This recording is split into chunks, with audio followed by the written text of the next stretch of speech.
Instagram ou YouTube? Ah, c'est une blague? C'est quoi cette question? YouTube, je pense quand même. Ça m'avait tellement manqué. Quels sont les thèmes abordés dans ton livre Le cœur engagé? Je parle de l'engagement envers soi-même, je parle de l'engagement envers ses proches, je parle de l'engagement associatif. J'ai écrit ce livre pour montrer qu'avec des petites ou des grandes actions, on pouvait contribuer à un monde meilleur. Donc, lisez-le. Quelle est ta définition de l'engagement? Faut lire le livre en fait pour savoir. Il fait 200 000 pages quand même où j'explique ça. Qu'est-ce qui t'a donné envie de revenir sur YouTube? J'avais arrêté il y a 4 ans parce que j'arrivais plus trop à m'y retrouver. Je trouvais que les gens étaient très méchants sur cette plateforme. Mais la proximité avec les gens m'avait trop manqué. Et puis même, YouTube, c'est trop cool. Tu parles pendant des heures et des heures. C'est pas comme TikTok ou Instagram où tout doit être très rapide et très coupé. Donc je suis revenue il y a quelques mois et je m'éclate. On va à New York, bitches. Non, ça me fait péter un plomb là. Et là, le mec migrant, il avait des yeux comme ça. Il commence à nous suivre. J'ai envie de me faire un tatouage. Et il paraît que tu as eu du mal à t'assumer à tes débuts. Quand j'ai commencé les réseaux sociaux, c'est vrai que c'était un peu difficile de m'assumer parce que c'était un métier qui n'existait pas forcément, que je me faisais beaucoup juger quand j'étais à l'école. Mais maintenant, j'ai grandi et je m'assume en fait. Ça t'arrive d'avoir encore des remarques sur tes cheveux? Oui, mais beaucoup moins quand même, ça a évolué. Hein. Mais oui, des fois je reçois des remarques sur mes cheveux, mais c'est souvent des vieux, on s'en fout.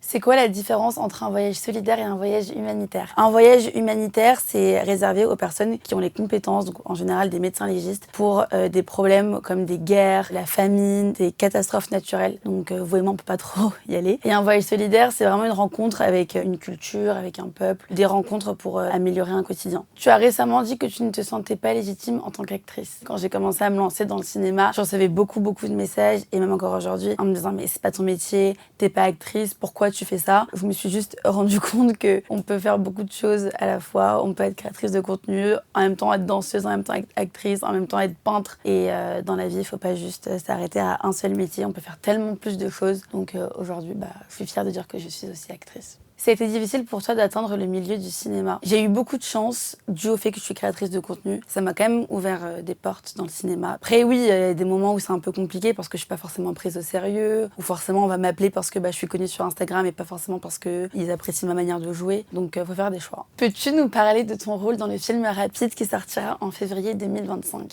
Je joue une pilote de Formule 1. C'était incroyable et j'ai tellement hâte que vous me voyez dans ce rôle. C'était comment d'interpréter une conductrice de F1 et de conduire une F4 sur le circuit Paul Ricard? Et comment vous savez? Vous connaissez mieux ma vie que moi-même, c'est incroyable. Petite anecdote quand même. Je conduis une Formule 4 sur le circuit Paul Ricard, donc vraie Formule 4, on va à 250 km/h. Et le lendemain, je rentre à Paris pour passer mon permis de conduire et je l'ai raté. J'avais envie de dire aux militaires, mais mec, hier j'étais en train de conduire à 250 km/h. Paola, il y a 2 ans, on te demandait ça. Il ressemble à quoi le rôle de tes rêves? J'adorerais jouer une perverse narcissique. Ça en est où? Franchement, toujours, hein. Une méchante, une sorcière. J'adorerais. Paola, c'est toujours une adolescente ou c'est une jeune adulte?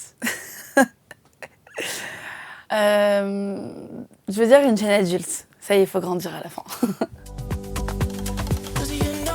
Hello! Trop petite.